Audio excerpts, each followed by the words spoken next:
Government Relations Manager. Yes. You start over. I'm always terrible at titles. All right. So yeah, we are live. This is broadcasting live on YouTube, Facebook, Vimeo. No, it's not, right? No, it's not. Yeah, I thought. Okay, No, thank you. God, yeah, don't put me on live quite yet. You know. All right, so we can start whenever? Yeah, whatever. All right. Hello and welcome to the In the Tank podcast. This is our second deep dive episode where we get really in depth into one particular topic. Am I looking at the wrong camera? You want to look at that camera. That camera. This camera This one. or this one. So this one is the two of you together. This one's just you. Okay. So you see you, camera. Yeah, let me start over. Okay. All right. Hello and welcome to the In the Tank podcast. This is episode 2 of our deep dive sub-series of the podcast where we'll really get in depth into one particular topic. So that topic today is going to be the wonderful world of vaping and e-cigarettes. And joining me to talk about this wonderful topic is Lindsey Stroud, State Government Relations Manager here at the Heartland Institute, and host of the Voices of Vapors podcast. How are you doing today? Fantastic. You know. Well, thank Good. I'm okay. It's been busy. Yes. Yeah, I mean, you have been doing this vaping topic almost pretty much by yourself here. I mean, there's some support for sure, but it keeps you busy. Oh yeah. Pretty much nonstop, Did not right? expect it this year. I mean, I've been covering it since 2016, and then 2019 was just an onslaught of just really bad legislation in the beginning of the year, and then now you have all the hospitalizations and the governors just unilaterally banning flavored e-cigarettes and or e-cigarettes. Yeah, well, we can get into all of that, and we have plenty Busy. of time to get into it. But maybe just start off with maybe a little bit of a history lesson of just what vaping is, maybe the bit of the mechanics of it, and kind of when it got onto the scene. Well, e-cigarettes were first introduced to the U.S. market in 2007. So your Cigalikes, the ones that, mimicked a cigarette. So blue, I think we all remember the blue commercials. The cool guy, puffing a blue stick. So they didn't really kind of take off until like 2012. Now, it should be noted that FDA did block them when they first came in, wanted to have authority to regulate them as a medical product. Well, in 2012, a judge ruled that they could regulate, FDA could regulate them, but they had to regulate them as a tobacco product. Mm-hmm. So that's when you saw, after that, that's when you saw the tobacco companies get into it. Everyone is under this impression that it was Big Tobacco's gimmick, but actually Big Tobacco kind of thought it was a gimmick. So in 2012, Lord purchased Blue. 2013, Reynolds and Altria came out with their own e-cigarette products. So you kind of saw it building, and then in 2016, the FDA did finally extend their authority to regulate these products, and they extended their deeming regulations. So per that, after August 8th, 2016, no new product could come onto the market unless it first goes through a pre-market tobacco product application through the FDA. All of them had to be registered by the FDA by December 31st of 2016. It was supposed to be 2018 for like ingredients listings, but they actually extended that until May of this year. And then so it's all cumulatively, every e-cigarette will have to go through a PMTA, the pre-market tobacco product application. And they were supposed to be due in 2022, but then a court came in, like they always do, and they pushed it up to May 12th of 2020 that this whole PMTA has to be done for every single e-cigarette manufacturer based off of their liquid, based off of the flavor and the nicotine strength. So, well, I'm sure we'll get into a little bit more in the deeming regulation. No, it's totally fine. But one of my questions stems from what you just said about how they kind of started regulating it or considering it a tobacco product. Yes. In your opinion, is that the right thing for them to do? No, they should not. It's a tobacco harm reduction product, and actually, the American Cancer Society even sits there and says that it does not contain nor combust tobacco. All e-cigarettes is a battery. And then the e-liquid is propylene glycol, vegetable glycerin, flavoring, nicotine, and water. So it's like 5 ingredients. Granted, you do get your nicotine does come from tobacco, but I know vapors they got ingenuity to them. They've been looking at like extracting it from tomatoes because it's a nightshade, and that's where the nicotine plant comes from. Okay. So like eggplant has nicotine in it, tomatoes have nicotine in it, potatoes do as well. So now you know why French fries are so addictive. Okay. Sorry. This probably reasoning for that, I guess. Yeah. So I guess just for the public, they think that you're smoking on something, you're exhaling some type of what looks like smoke. It's water and vapor. That's enough for somebody to say, oh, it's a cigarette product. Yeah, but it's should not be. It's 95% less harmful for you. It came out in 2015 with Public Health England. 2016, Royal College of Physicians found it unlikely to exceed 5% of the harms that are associated with combustible cigarettes. Now, mind you, the Royal College of Physicians is the same health agency the United States relied on with their 1964 Surgeon General's report on smoking, which found that, cigarettes cause cancer and all that. So we're not really listening to them now, but it's not, there's been studies done as far as like even air quality in a vape shop where people are vaping and there's no toxins, like the levels in there are like obsolete. Very interesting. So, yeah, it's... Yeah, because I would think that that's probably the main concern, especially when you like talk to parents or anything like that, where it's this, we don't know the long-term effects. I think that's like kind of the verbiage that I hear. There was a Truth commercial that I saw just the other day where they were saying, do you know what the long-term effects of vaping is? Because we don't, or something along those lines. But so is that the case though? Because there hasn't really been long-term. They haven't been around. They've only been around, what, 12 years now? So you can't really know. But as far as it's producing all the short-term effects, it's really unlikely that, all of a sudden people are going to start getting sick from using these products. It's just basic science. So, that's my biggest fear, is that like 20 years they come out and they were worse for you than cigarettes. I'll be hounded by academics from all my work here. But I just don't see that likely. You look at these vapors that I know that had COPD, and you can't ever get rid of that, but you can like make it stop. And then when a smoker gets diagnosed with COPD, their doctor always tells them, quit smoking or you're going to die. Well, their symptoms are not, they're just stopping. They're not getting any worse, it's not progressing. So you're already seeing that in COPD patients. It's kind of implausible to sit there and think, but 20 years from now, those e-cigarettes are going to be so bad for you and your COPD. Right. So if it's not causing an adverse effect right now. So from just like a kind of a libertarian conservative point of view, you see these products come onto market, and then the government and their kind of knee-jerk reaction is, we're going to try to regulate that. We're going to try to regulate it out of existence.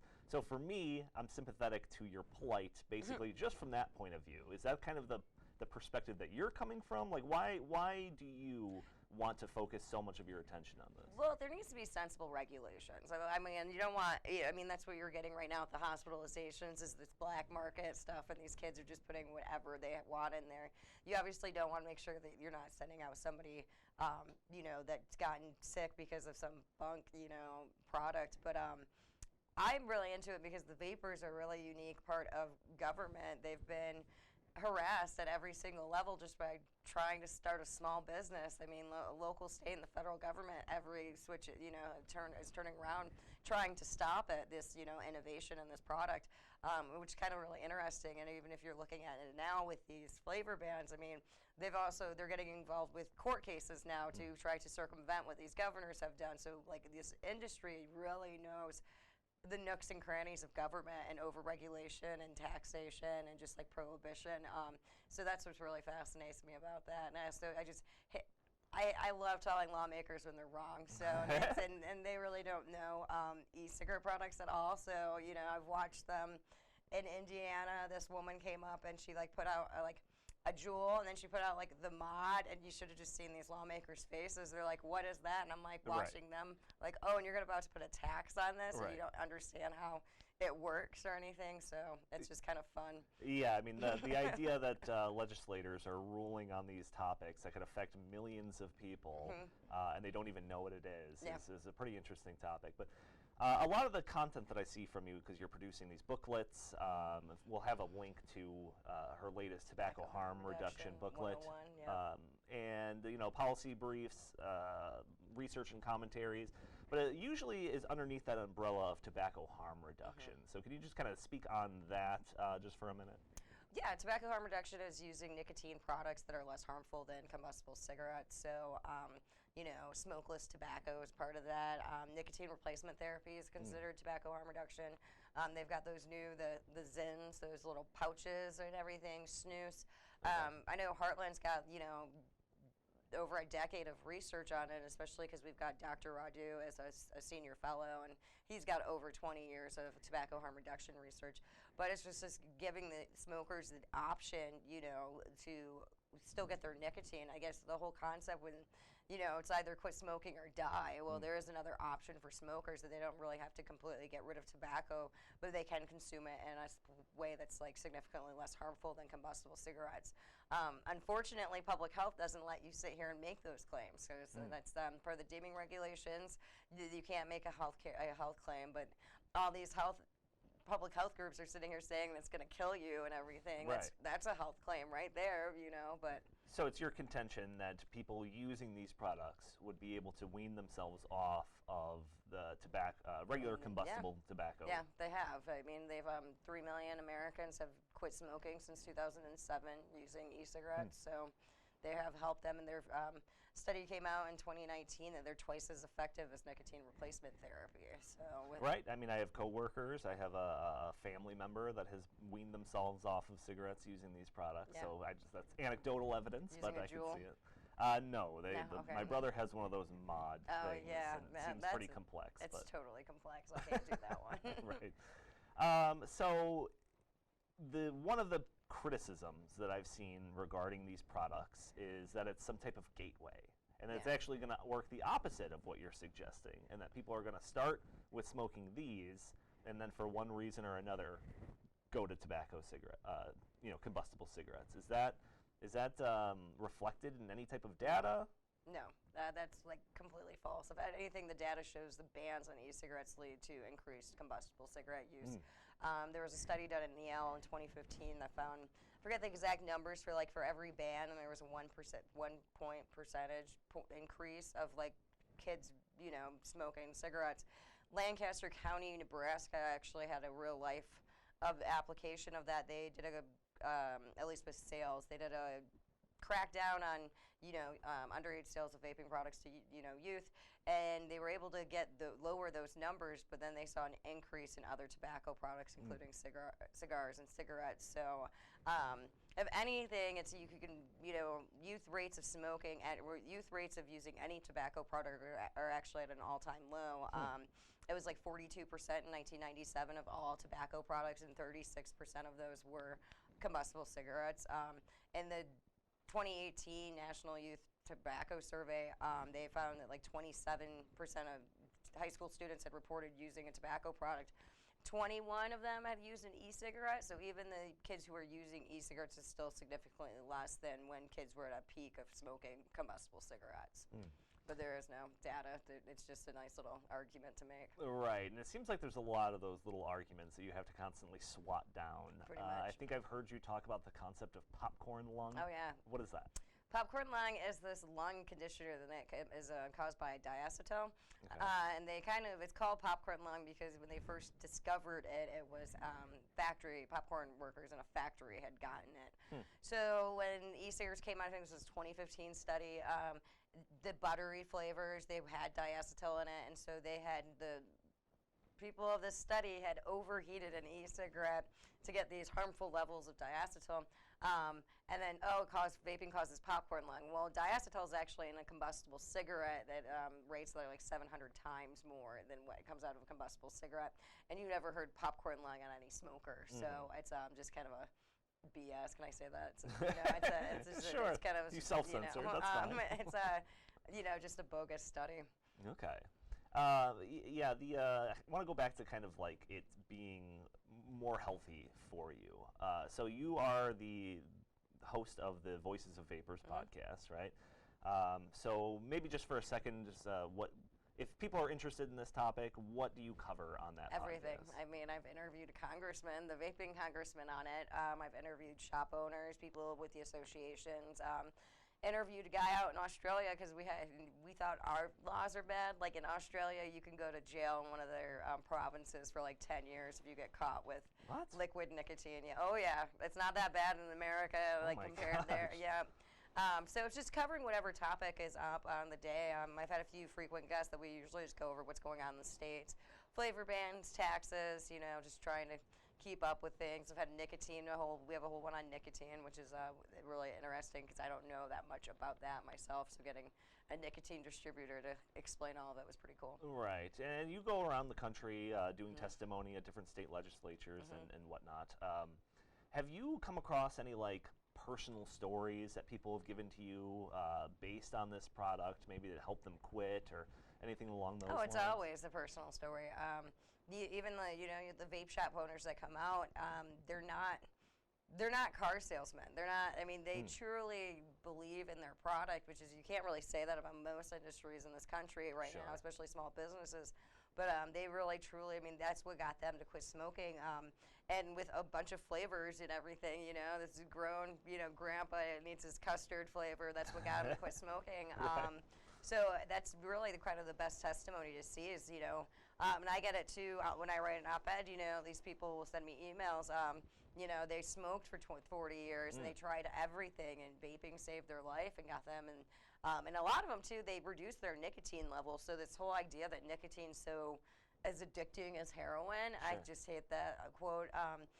So much, but it's not if they're reducing it. I know a lot of people who actually are vaping zero. It's just the mimicking of smoking. That's why I think that's why vaping has been so effective in helping people quit smoking because it takes that action. Right, yeah, it's kind of similar to the act that you're trying to get away from and not just like popping in some gum or something along. That tastes like I see that you have one of the devices right here, so if you Novo. were a former smoker or... I'm a dual user. Just don't say it too loud. I don't smoke that many cigarettes as I used to. Okay. So I'll quit one of these days once we say vaping. Then I'll completely quit. Yeah. Stop it from being completely banned. Yeah, I'm waiting for the IQOS. So that's the heat not burn. Okay. The thing that came out with Philip Morris, Altria. Philip Morris sells it around the world, and it's been really successful. But they're doing a very limited rollout in the States right now, given the whole teen vaping epidemic. Well, okay, let's get to that. So recently in the news, there's been a couple of different stories going around, one of them being a wave of people getting sick, lung conditions. I think that's resulted in a handful of deaths, I think a couple of dozen even. So what is that actually showing that these products are more dangerous than what we think? Well, THC cartridge, tetrahydrocannabinol. THC weed-containing devices. I know the CDC just updated their report.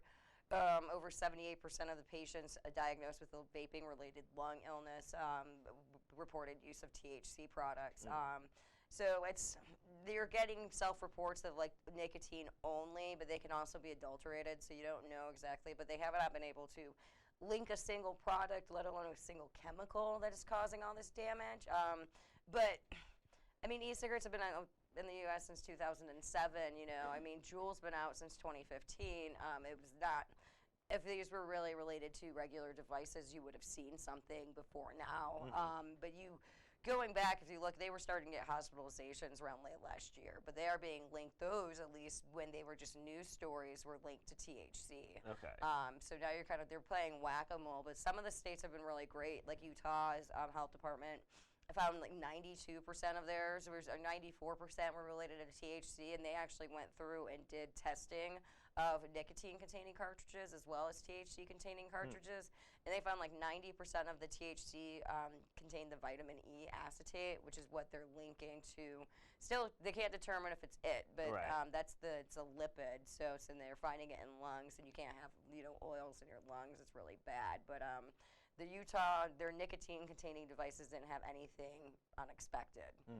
So yeah, so I had heard, because we follow this topic kind of closely on the podcast, and the word that was kind of going around was that you said the THC specific cartridges, but I had heard that but they were ones that weren't sold above counter. That they were like a black market. Yeah, you're talking about dank vapes? Yes. Yeah, okay, yeah. They're the packaging company, and you can go on, Amazon did take it down. I'm pretty proud of them. But you could go on to, but there's black market websites that you could just go buy this empty packaging that looks legitimate and then get an empty cartridge and then just take a needle and put it up whatever you want. There's a video showing you how you can It's one of my favorite videos on YouTube, actually. You take a hair straightener, you take marijuana and like the flower, the bud form of it, put it between your hair straightener and like turn it on and press it down, and it'll get that wax out of it. But in order for you to vape it, you got to cut it with something. So that's where, I mean, and these people are just, they're not, they're not vapors doing this, so they don't understand the technology. It's just like, oh, this looks good, I should be able to vape this. I mean, yeah, so it seems like trying to restrict these types of devices are actually causing more trouble than what they're trying to solve. It does make a point for legalization, I think. Right. I actually had a Republican tell me that, and he's like, I don't know, maybe. And I was like, well, you can regulate it a little bit better. You just make sure you don't tax it out of existence, because California's had several deaths. I think they got one of the highest number of just hospitalizations in general. They have recreational marijuana. They also have a black market that's like 4 times the size of their legal market. Wow. Well, if you're paying more in taxes than marijuana, I don't blame them. I'd go to the streets too. Wow. Yeah, no kidding. So the other story, and you kind of already touched on this a little bit, is the idea of the youth vaping epidemic. Yeah. What's your thoughts on that? I mean, doing the numbers, I don't see much of an epidemic, and it's kind of frustrating that lawmakers would be so concerned about this, yet they didn't move to ban cigarettes in the 90s. But then again, they were in the middle of suing all the tobacco companies then. So youth usage of e-cigarettes is problematic. But at the same time, I don't think restricting adult access to such products is the way to, handle this. I've examined the effects of flavor bans. I know out in California and Santa Clara County, they did it to age-restricted stores. Vaping increased still, even with the flavor ban. Tobacco 21 hasn't really had any effect. If you look at Hawaii, they did it in 2016. Between 2015 and 2017, vaping increased 77% among middle schoolers. Okay. So, and that's 21. So taxes don't work. You said vaping increased or tobacco increased? Vaping. Okay. Just vaping alone. Well, that's the big one. I mean, kids aren't really using any other, like cigarette smoking is like 8% or something like that. I know even less than that. And all these things too, they're not, like, these laws are getting rid of punishments as well. When I was out in Washington State arguing against their Tobacco 21, the bill that they had originally put in there, it had a penalty for 18 and under being in possession of a tobacco product, but there was no penalty for 18 through 20-year-olds, and I kind of pointed that out. So what did they do? They got rid of the whole penalty. Yeah, so they're not, and you're not putting any deterrents on getting kids not to use these products other than let's just ban them. Right. And they also don't spend any of their tobacco money. I mean, the states receive money vis-a-vis taxes as well as settlement payments after they had sued the tobacco companies and reached the 1998 Master Settlement Agreement. Okay. So I've heard you reference this before, and it was a little kind of wonky and over my head, but you explain that to the Master Settlement Agreement. So 94, 95, the state started suing tobacco companies to recover Medicaid costs associated with treating smoking-related illnesses. Okay. With that, there's 4 states, I can't think of them all off the top of my head, they'd settled like singly, but all the states 46 came together and did the Master Settlement Agreement in 1998. And so with that, there were some new caveats as far as like advertising. That's when they couldn't do billboard advertising anymore. Okay.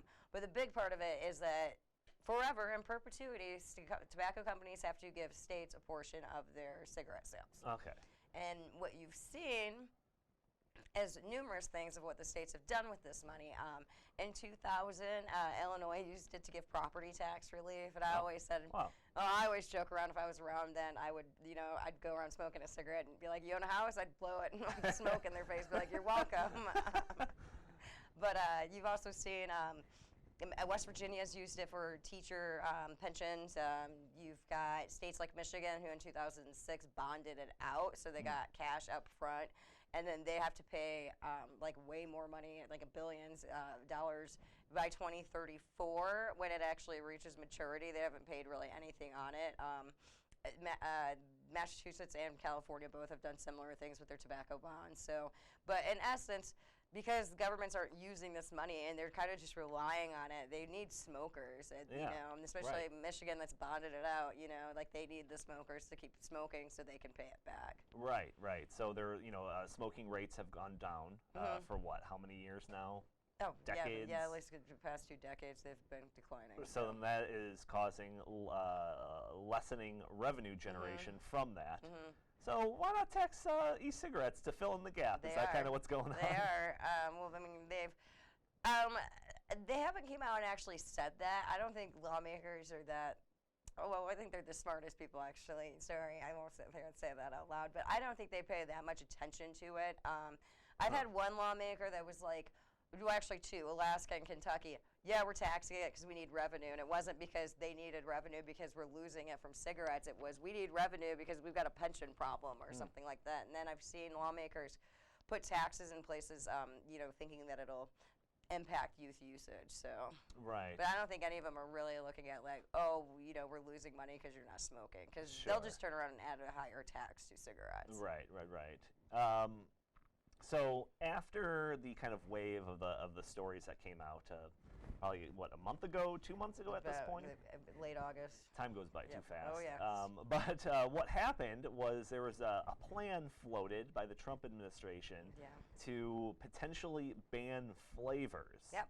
Did that? So that was just a plan. Did that? That didn't happen. It hasn't happened yet, but there's still. I mean, Juul exited, or in mid-October, for selling flavored other than mint menthol tobacco, and they're saying they're doing that ahead of Donald Trump's plan. But I don't see like how it would happen if you just unilaterally just ban flavors tomorrow. You'd have to have an enforcement agency to like really come in, And right. I mean, state budgets are already pretty tapped. I mean, and you've looked at all the states that have done it. I know Massachusetts actually employed their police to come and shut people down. Oh my gosh. Oh well, they did it immediately. They was like, oh, order sign that's happening today. Yeah, Massachusetts, they did a flat-out ban of everything, not just flavors. Yep, and earlier, today, the court ruled against the lawsuit, so in favor of the ban. So I heard a rumor once this Trump thing was floated that Barron Trump was caught with an e-cigarette. I've heard that too from numerous people. I've heard a Juul as well, but I've heard mostly just an e-cigarette. The Juul's been changing, but yeah, I've heard that. You've heard that? So you can't confirm or deny? I can't confirm or deny, but I wouldn't be surprised. And that Melania went nuts about it, so. She did invite, a bunch of Truth Initiative, people up to the White House last week or sometime in mid-October, so. So what other things are we kind of seeing in states? Because, here at the Heartland Institute, we generally focus at a state level. Yeah. So what other, we've talked about Massachusetts. They wanted to do a flat-out ban. They did, September 24th, flat-out ban. They were actually, technically the first state to do it. So, okay, it's been like whack-a-mole. It's been like all these governors. I mean, there's definitely a political angle on this because it's a sexy topic, so they all want us to sit there and be doing something with it. Michigan announced it first, but then when it went into effect, it was going to be, 2 weeks. Well, the rules still had to be announced, and then New York announced it doing the first in the nation because they had 2 weeks from that first announcement that it would be in effect. And then Massachusetts was like, hold my beer, yeah, we're good. And so theirs was actually the one that first went into effect. Since those ones, you had Rhode Island, Washington, Oregon, and then Montana go through. Michigan's got blocked. There's temporary injunction. There's temporary injunction on New York's right now, and on Washington, and on Montana. So Massachusetts has got banned. So you've got 4 in effect right now. Rhode Island. This is where it gets all confusing. Rhode Island, Massachusetts, and Oregon's are still in effect. So you got 3 in effect still right now. And then also we've already kind of touched on the idea of the sin taxes. Is that just in every state or? This year it seems like it. I'm pretty sure next year, but not every state has a tax. I want to say it's 12 or 14 now. This is where we should have the booklet with me. But there was a lot that were introduced. I know every year Representative Paul Ray from Utah always puts an 86.5% tax, but it keeps getting killed thanks to my work and other people's work. Sure. But you're going to see, I think you're going to start seeing, they're kind of getting, you've got 2 different taxes going on. So there's a wholesale tax and then the per milliliter tax. So the wholesale tax, it usually applies to the whole product. So, and Batteries can be included on it. It can be really devastating too. I know, like Pennsylvania did a 40% wholesale tax in 2016, and it was a floor tax, so on all the existing inventory, and you ended up having like 100 vape shops close down within 6 months because they just couldn't pay the tax. Then you've got the per milliliter tax. First came out of North Carolina. It's a 5 cents per milliliter. Well, those tend to favor closed systems, so the pods, because a Juul pod is less than a milliliter, so they're going to be subject to such a little tax. Okay. I remember having a lawmaker tell me, he's like, "Oh, that's a Juul tax. I don't like that per milliliter tax." And it didn't come from Juul. It did come from one of the cigarette companies, though. I just won't say which one. You're seeing a bifurcated tax system that they're doing for closed systems. They're doing like a wholesale tax, and then doing the per milliliter tax on the liquids and everything. So it's kind of interesting to see. I know that you also New Mexico did this one where per pod was going to get a certain 50 cents or something. So you'd end up paying a $2, a pack of 4 Juuls would be $2 in taxes. So they're seeing, at least they're I'm not okay with any tax on it, but as long as if you're going to do a tax, there needs to be some fairness, and that you're not disproportionately taxing one product in favor of the other. And even if you don't mean to do that, that's really what's happening. So taxes on them, flavor bans, flat out bans. Are there any kind of other regulation type of things that you're keeping an eye on as well? Or does that kind of run the gambit there? That's pretty much the gambit. I mean, they were fighting the Clean Indoor Air Acts, that places that you can't smoke cigarettes, and they put you can't vape in as well. Okay. So I know that's going to look like a possibility for Illinois right now, which sucks because I vape all the time, but I vape at a dive bar, so they're not going to care. I mean, I could probably smoke if I wanted to. So what does that do to the businesses? So you talk about how on the podcast for your show, you talk to a lot of these business owners. What does that do when they're in such a regulatory landscape that they don't know what's going to be happening a week from today or a month from today? Oh, well, they do. A lot of them, the good states have the state associations that have a lobbyist that have been working, in conjunction. I think of a handful off my head. The New York.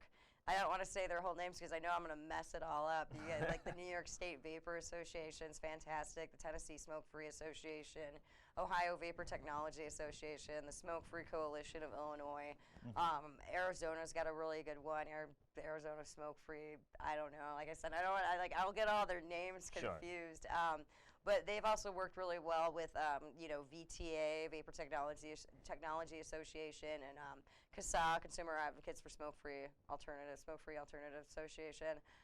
SAFADA's been a good one too, these trade groups. So there is a lot of a business, and there's a lot of people who are doing, pushing things on the, behind the scenes. So that's the best thing for them to do, quite honestly. Okay.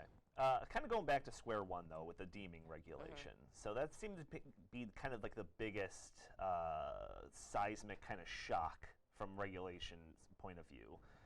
What does that do? And I mean, you kind of briefly described it, but feel free to kind of go over it again. But what does that do to the kind of this whole market that's kind of innovating as it goes? Well, it stopped innovation. I mean, Juul could have had a Bluetooth tracker on a Juul device that could be disabled at a school. In order for them to be able to do that, they'd have to go through the pre-market tobacco application. I'm okay with them, and I think the FDA, because they had originally moved the date, it was supposed to be 2021, and then they moved it back to 2022, which is one of the reasons why this lawsuit came out to push it to next May, because they don't have the capacity for it. I mean, you have to literally, it's done by SKUs, so a SKU is like your number that you have, and the way that it is, it's like so let's say you just have one flavor, but you have it in 5 different nicotine strengths. You have to do an individual PMTA for each of those nicotine strengths. And a lot of these people have, and they're pretty expensive, multiple, right? The 300,000 estimated, at least one. Well, that was my old number. I'm sure it's probably been updated now. The only PMTA that's been done was the IQOS, and the IQOS is a whole different technology, but it was billions of dollars in at least 2 years in regulatory sitting at the FDA. I've got vaping friends who tell me that they've got close to 90,000 SKUs, then most of them they don't need, but they're still going to go submit it to the FDA, so they have something to do. But FDA doesn't have the capacity to deal with these regulations, so it's right now nobody's even talking about them in the vaping world, because with all this hospitalizations, these bans, you're seeing a drop in customers in vape shops to begin with. Sure. Everybody's sales are down by at least 40 to 60%. No kidding. Yeah. So is the deeming regulation, is that just, that's what it is? We have to live by that? Or is there any type of effort to kind of roll back or reform any of that? So this is where it gets, and I'm not a lawyer, and I'm sure you could probably get a better person on here, but I was talking to somebody, and one of the decisions that came out of Michigan at first was whether FDA even had authority to deem them the way that they deemed them.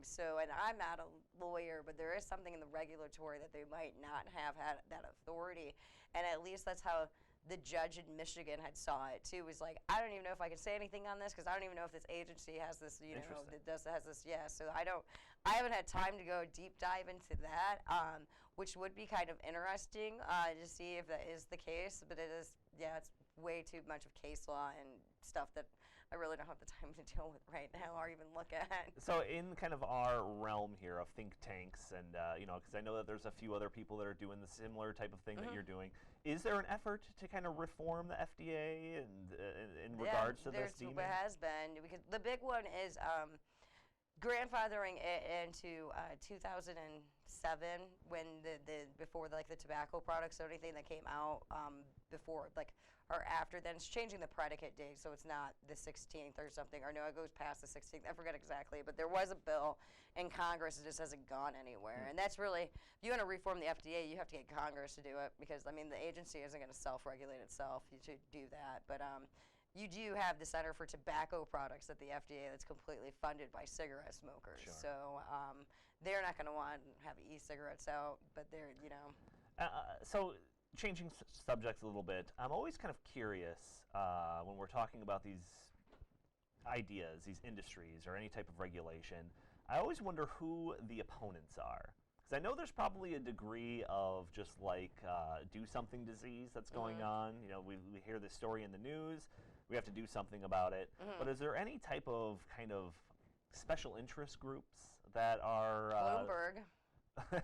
Bloomberg's done a huge assault on it, actually. Okay. And if you look at his big campaign, if you start doing a dive on Bloomberg, but apparently he put $100 million into fighting vaping. So public health's against it, Truth Initiative, Campaign for Tobacco-Free Kids, totally against it. The tobacco industry is not even against it. They had to innovate. Philip Morris has its smoke-free foundation for a goal of doing, completely smoke-free by a given time. I think that, big tobacco doesn't really stand to lose. They probably stand to lose more right now with all this fear-mongering, because people are going to quit smoking. I think smoking will be eradicated, whether it's vaping or, every year smoking has gone down each year. So at some point, it will bottom out, and they need more of a portfolio than just cigarettes. Right. Yeah, you mentioned before when you were talking about the kind of the public health agencies, you mentioned when we were kind of doing prep for this, the Center for Tobacco Products. Yes.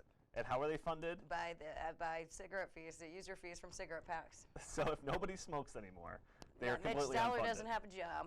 Yeah. So that's kind of interesting. I wonder if eventually they'll also get a part of the sales of these, and it'll all be grouped together. Well, the user fees come from the MSA, so that's another thing. States are, that's what the IQOS is so cool, is that they're going to consider it a tobacco product, so it's part of the master settlement agreement. So states will still be getting that kickback through that lawsuit, but they can't really deem. You can't apply the MSA to products that weren't around, when the MSA was done. E-cigarettes didn't come out until, 10 years, 11 years later, so. So with all of these regulations and, the overtaxation, even banning flavors, what is your fear that, if the government is able to get all of these bills and regulations in place, what do you fear will be the result? You're going to have, ghost town strip malls. There was an article about how vape shops saved the strip mall. You're going to have a lot of black market, unfortunately. This isn't going away. It's no different than if you look at the alcohol. These people, all these e-liquid manufacturers started out as do-it-yourself. They'll just go back into their garages and still do it. You're not going to get any revenue. They do any state that's got a sales tax, it is already subject, vaping, they're already getting tax money off of the sales tax alone. and you're going to have more hospitalizations because you're going to have idiots going on the internet, you know. I think you're going to see dumb kids putting, you know, food flavoring into their, and vaping that, and then wondering why they're in the hospital the next day. And so it's just really, and you're just going to kill a lot of small businesses. You know, a vape shop on average has about 5 employees, you know, so it's not, they're not a booming huge, I mean, they are a huge industry, but they're all like small, you know, small time people, you know, put together it's a lot, but it's not. Right, and additionally, you know, getting rid of that, the most successful tobacco harm reduction tool, yeah. It's just going to drive people back to cigarettes. Smoking, yeah. Yeah, absolutely. So I know that you're doing a lot of work on this topic, and what should consumers or even business owners or anyone in the industry, what do you, in your opinion, should they do other than supporting you and your great work that you've been doing on the topic? Donate money to Heartland, you know, just your market. You can put Lindsey on it. And get a hold of your lawmakers, I mean, and tell them. I mean, I always use the Shawshank Redemption, Andy Dufresne, you know, in that library, and he's like writing them every week for 2 years, and he finally gets something. Oh, I'm going to write them twice a week now. Make sure they know you. Make sure they know, like, you know, your story. Harass them on their phones if you have to, you know, or send them an email every single week. I don't recommend going out to committees. Everybody wants to go and do and testify, but these guys are not going to listen to you after they've been in a committee for 3 hours hearing the same story over and over again. You know, have your trade organization represent you at those levels because that's what they're there to do. They're there to say your story because you're just going to glaze over on lawmakers' eyes. They don't listen to anything in a hearing anyways. And, you know, educate the public and, you know, and also work with. I would like to see the vaping community in each state kind of operate like the Wisconsin Tavern League does. You know, that they work with the health departments and the schools to coordinate an action plan against youth vaping. That they send out their own little secret shoppers to see who's a bad actor. You know, and the self-correcting. You know, and working like and I'm not for regulations, but if it really has to come with it, you know, I know that they're looking at like age-restricted stores, which I don't agree with because how are you going to have combustible cigarettes, but you're not going to have an e-cigarette next to it? Sure, right. But if you have to go with that, then fine, do a membership only. I mean, you get so much data, have a fee put into it, you know, make sure that money's being used for prevention efforts, but like just work more. And they got to quit. You know, the kids, unfortunately, if the youth vaping does not go down, this is how we have issues. So just figuring out, instead of just complaining and yelling, and just what are some solutions to it. So what is your prediction for kind of the short to medium term when it comes to I think it's going to all blow over. Yeah, I'm not that worried about it. It's too big of an industry for them to completely wipe it off. Yeah, I was kind of wondering if we're just kind of going through our reefer madness stage of trying to regulate this out of existence. Yeah. Well, and the narrative, I mean, is changing, thank God, because, I mean, when it first came out, it was just these hospitalizations. Oh, vaping. Well, now they're finally sitting here saying, oh, THC. So I think it's going to blow over. Unfortunately, I think flavors are still going to be really impacted because of the youth issue, which is really unfortunate. Like I said, we just got to get ahead of the curve on, you know, youth, you know, prevention. Short of, like, I shame lawmakers at this point, telling them you have money to dedicate to prevention. Right. Oh, you know, Montana, was a state I just wrote about that, like, dedicated zero money to it. And they don't like me when you tell them that. So I got some guy in Washington that really hates me.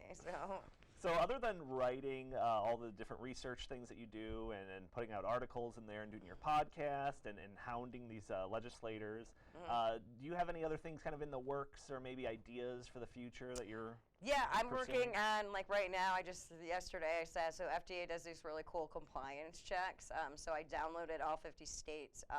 And I'm going through and I'm trying to give a snapshot summary of what's going on in the state versus like, hey, here's your current e-cigarette regulations. This is according to your health department.